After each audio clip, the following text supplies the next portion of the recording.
Mark, Tina, thank you so much for inquiring about Legends of Jazz shows. There won't be any new ones. We're in reruns now, you probably noticed that. However, there will be a new Ramsey Lewis show, an hour show, probably 6 or 7 times a year for the next 3 years each year. And that'll start later on this year. We'll be featuring the greatest in jazz, but also have a little gospel here and there, a little blues. So keep your eyes open for that. That'll be on public television. But there will be, in April, don't forget, Proclamation of Hope will be on public television across the country in April.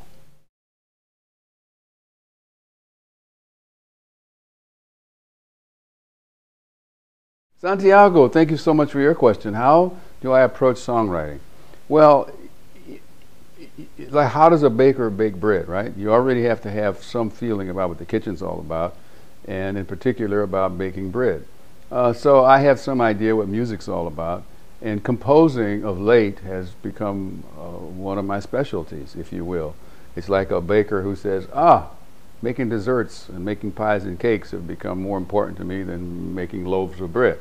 So how do I approach it? Well, first I have to have an idea of why and what I'm composing for, but not always. See, that's misleading, isn't it? Sometimes an inspiration will come along for an idea, for a song, and I'll just sit down and it'll come out. Now remember, I'm a jazz player. Jazz, the whole idea is spontaneity. The whole idea is creativity. The whole idea is what's on your mind musically at the moment. Sometimes what's on your mind musically at the moment is an outcome of what you're feeling, what's going on in your life. So it gets a little involved here, but mainly, what are you feeling at that moment? I'm fortunate that once I begin an idea, whether it starts with a melody, whether it starts with a series of chords, I'm fortunate in that I can connect easily with the creator, with creation. And the spigot turns on, and it's almost like taking dictation. The notes just come and I write them down. I'm fortunate in that regard.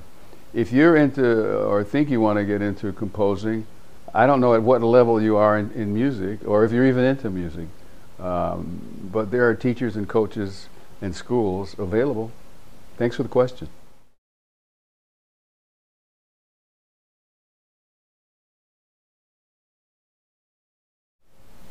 Oh, what, 25, 30 years ago, I had done a lot of trio albums, and we said, well, let's do something different.